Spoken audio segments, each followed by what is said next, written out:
Hello?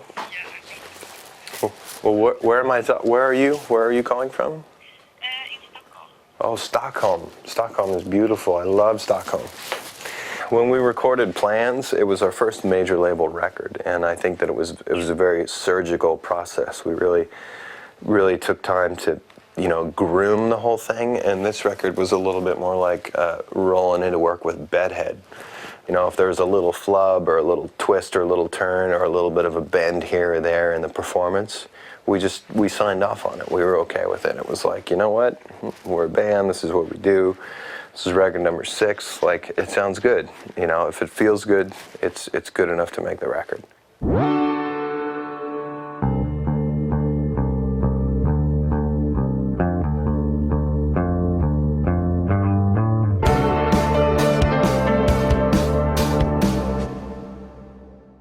For the rest of my life, when I hear that song, I will think about that performance and those 9 minutes with the other 3 people in my band. It's such a photograph, like it's such a little Polaroid of a moment, and it's so satisfying to have that be the thing that is on the record.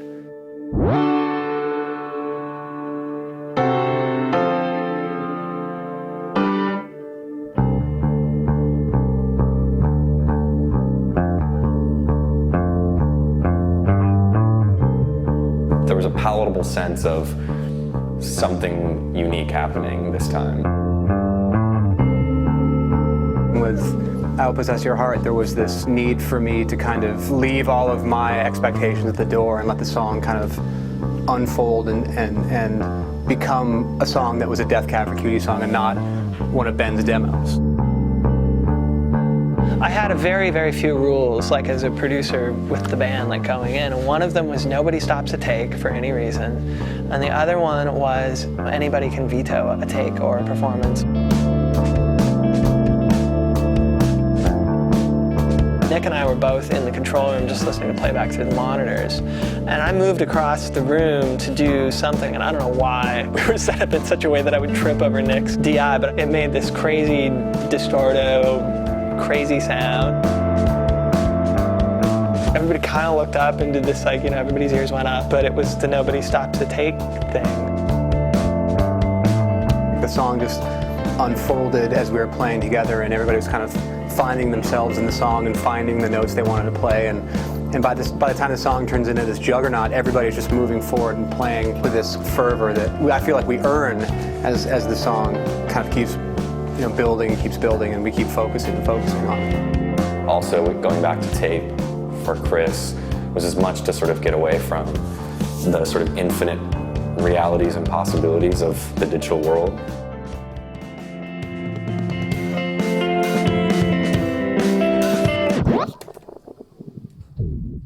I want to go for easily you got. I don't want to go right. I want to have that hang, have the vocal underneath it. Got it. So it's not like so easily you gotta spend some time. Right.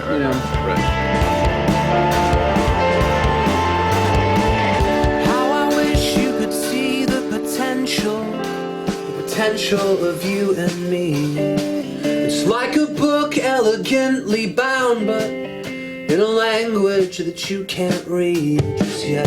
You gotta spend some time, love. You gotta spend some time with me, and I know that you'll find love. I will possess your heart.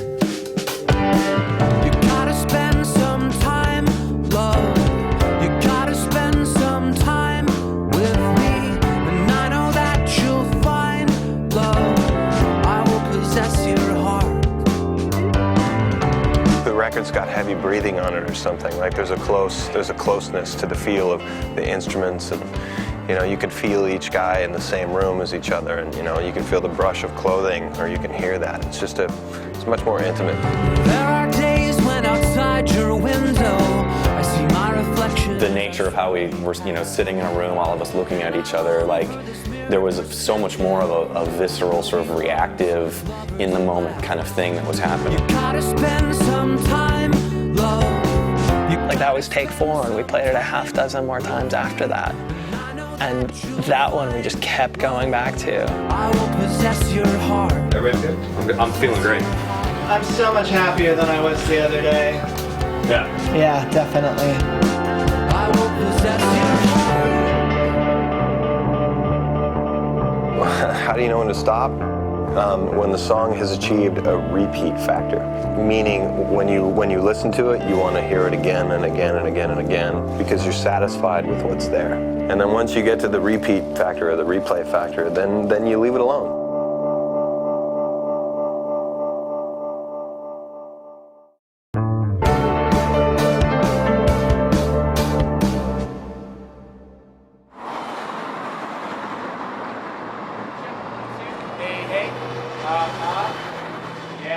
Yeah.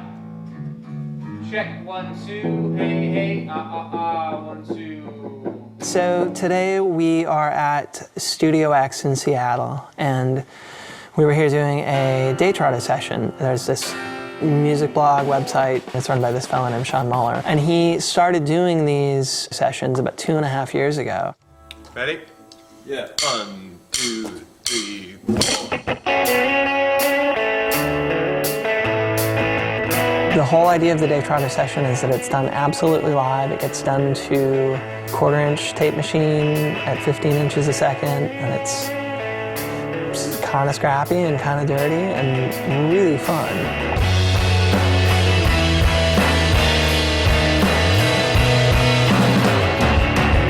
We have been able to survive because we've allowed each individual member of the band the space they need to be creative and also to highlight the attributes of every member of the band. She stands with a well-intentioned man, but she can't relax with his hands on the small of her back. I think everyone does have their roles. You know, we didn't have a manager for the first 5 years, so Nick was writing checks and like dealing with deposits and settling for shows, and I don't think you can ever really let go of that. So Nick has still been very involved with the organization of the band. Can you talk about yourself a little bit? Yeah, the best way to do that, hold on a second, is like this.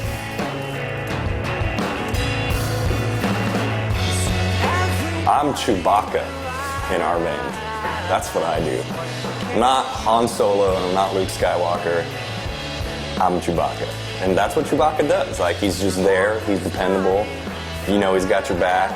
He's as much of a cheerleader at times as he's a real go-getter, you know. They're thankful, but it's not like, you know, you don't get to write your own book about being the glue in the band or whatever. But you know what? Chewbacca doesn't need that stuff either, you know? He gets to stand up there and get a medal at the end of the day for destroying the Death Star, just like everyone else, so I'm cool with that. It seems that you live in someone else's dream. I view writing like a job. I just try to write as much as possible and kind of let the band sort the stuff out, like separate the wheat from the chaff. Ready? Yep.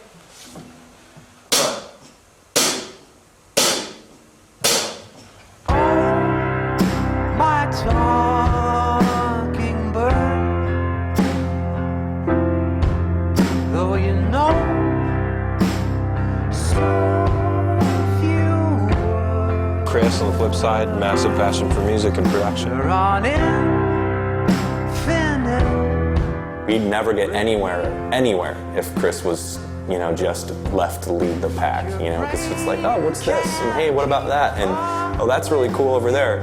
And just when you think that his brain is so fragmented, you know, he sits down the piano, plays the most amazing piano part. I'm like, where do you get this stuff? I mean, there's just no way that we would be this band at all without his creative input and presence. Like, that song started out as Ben's demo was just him and a ukulele, and it was a really different song. And it's just really simple, but that line at the end is the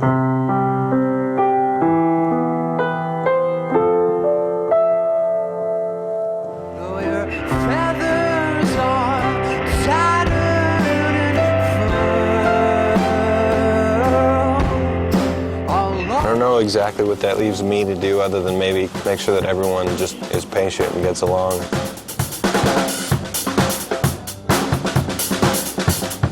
Yeah, he is the best as far as I'm concerned. I think he'll be the last sort of full-time drummer I end up ever playing with.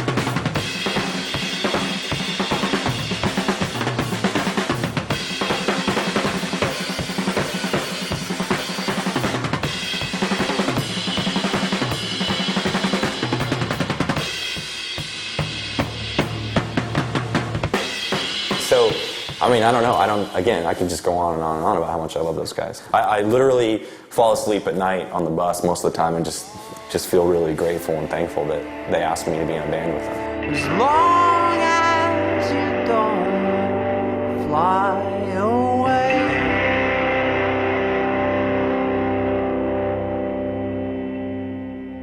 Ben is the primary songwriter. He's very much like an architect that, you know, draws up the blueprint.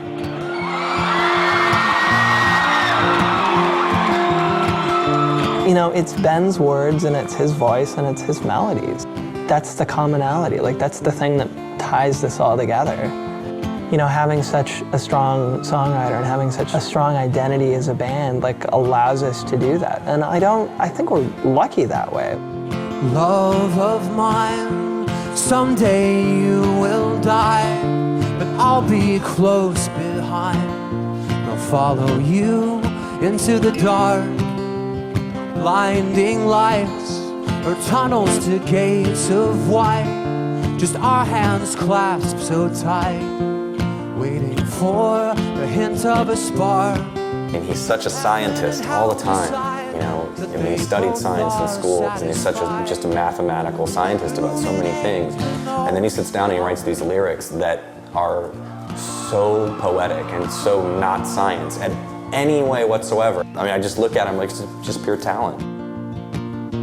If heaven and hell decide that they both are satisfied, illuminate the notes on their vacancy sign.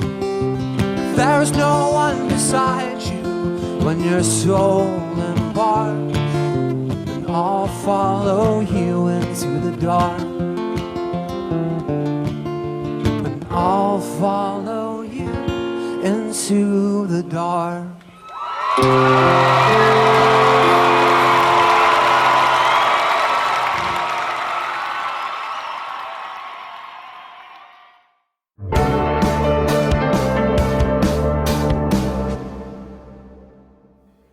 I took part in a documentary on Jack Kerouac at Big Sur, and as part of that experience, I got to go down and see the cabin that Kerouac stayed at. I descended a dusty gravel ridge beneath the Bixby Canyon Bridge.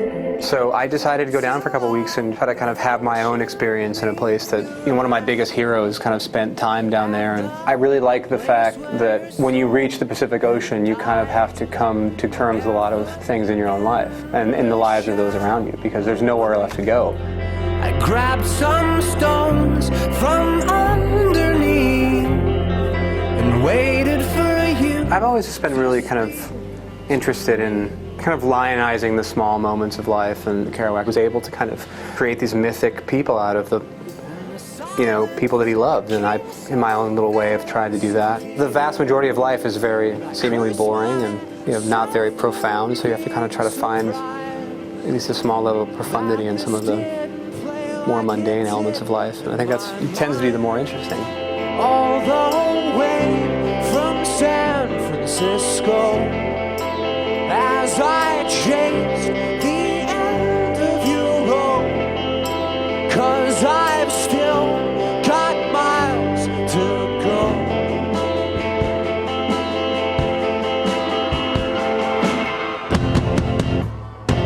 I want to know my fate. If I keep up this way, it's hard to want to stay away.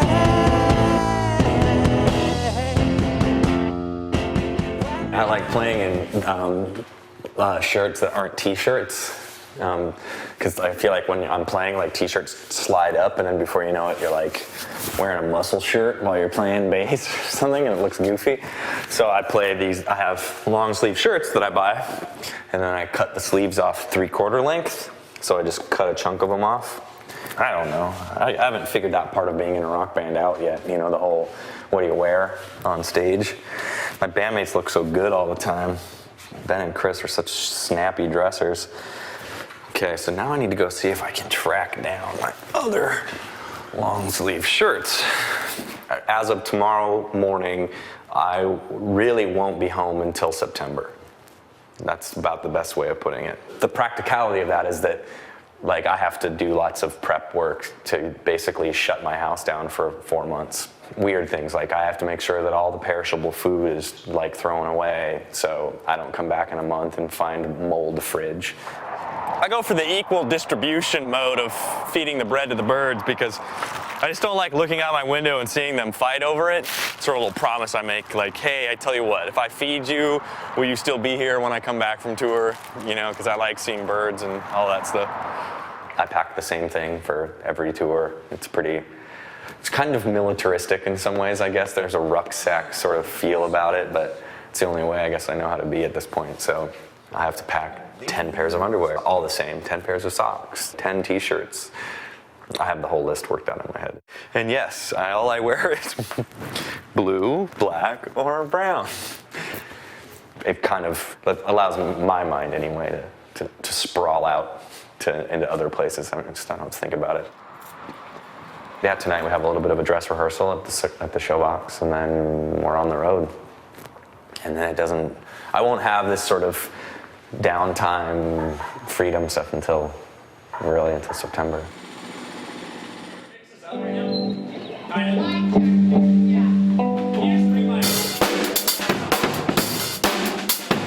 The band, we're in a good place. We've been road warriors, and the guys have been more road warriors than I have. You know, starting, the first 5 years without me, I did the last van tour. And then I saw the bus on the horizon, and I was like, you know what? I think it's about time I play with you guys.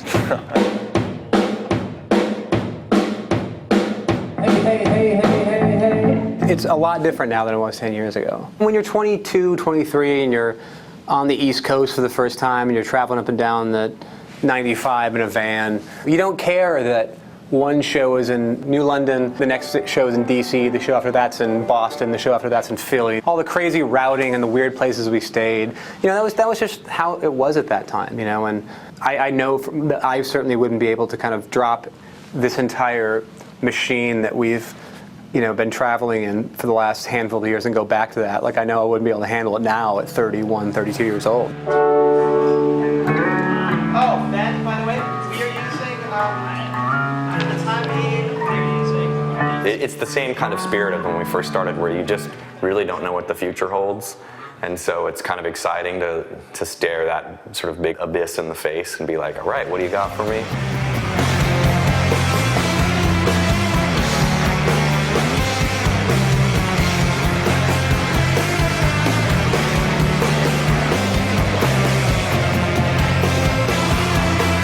The tour starts tomorrow in Bremerton, Washington, which is just across the water. And Bremerton is a town that Ben grew up in.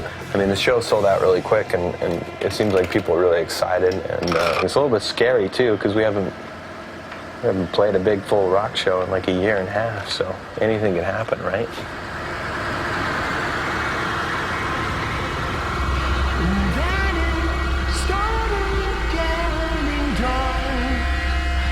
Trudge back to where the calm was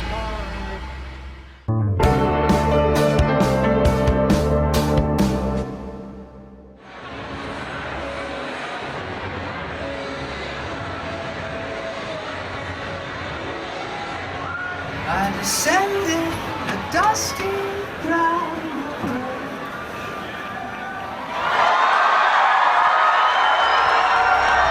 Okay, guys. Have a good show. Have a good tour. Do you, me, you? How do you?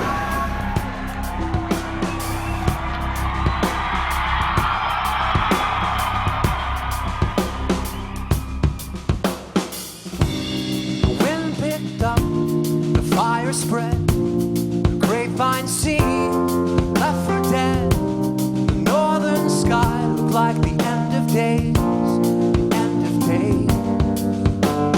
When I was a little kid, it was kind of the very end of this town being a hub of activity, Slowly over the 80s and the 90s, the downtown just kind of died.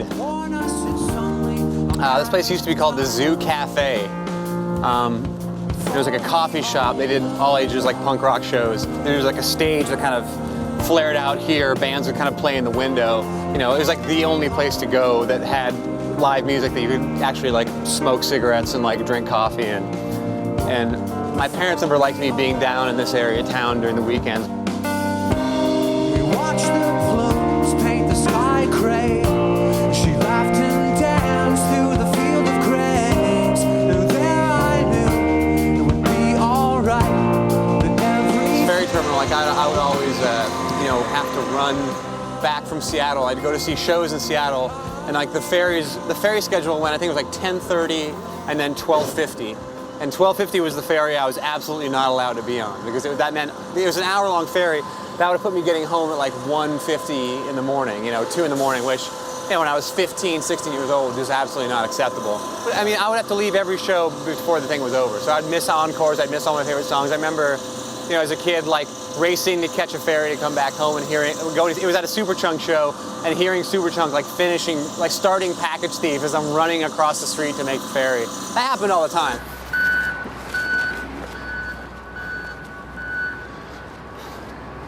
I think the story goes that, you know, it ran aground and they just decided to build around it. You know, make a nice little park out of it. I never harbored any kind of desire to play the Admiral Theater as a kid. I mean, nobody played here. Nobody came here. Like, I always wanted to play in Seattle. I always wanted to get across the water and be somewhere else. So, you know, there was never any desire to actually be playing here, be like, hey, buddy. Apparently, you know, people know we're in town.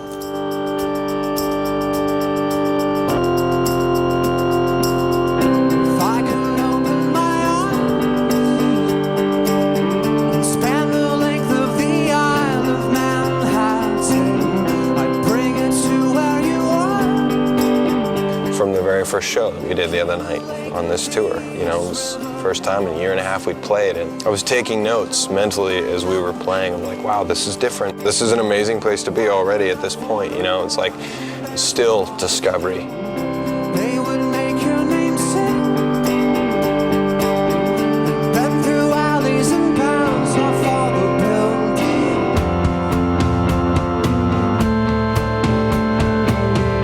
I mean, we're having more fun and sort of enjoying one another's company way more than we have at any time as a band, with maybe the possible exception of when we first got together.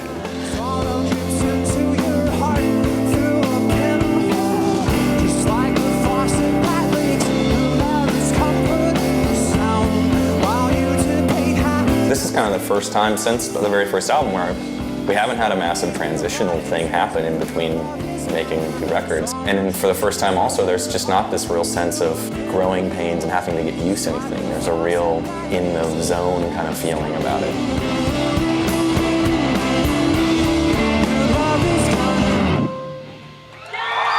Thank you very much, you guys. We're back for Cutie. There tends to be this kind of rock cliche of bands who don't get along making really good music, and I just don't understand how that could ever be possible. Thank you very much. You have to learn how to keep wanting to do it. If none of us cared about it, and if none of us cared about one another, it'd be so easy to walk away. You know, we definitely flirted with that at different points, but I don't think it'll happen now.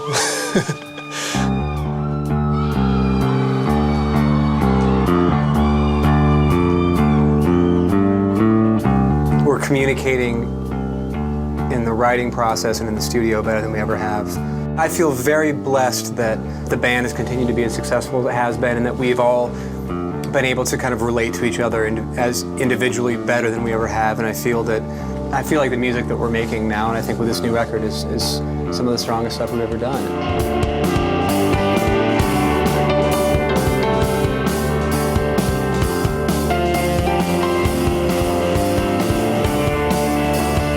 I think the whole process from production to writing to performing to touring, I think the whole thing gets easier. Already everything we've been doing feels really, really confident, really intentional, and like we are who we are and we do what we do. I will possess your heart. It's time to enjoy the process.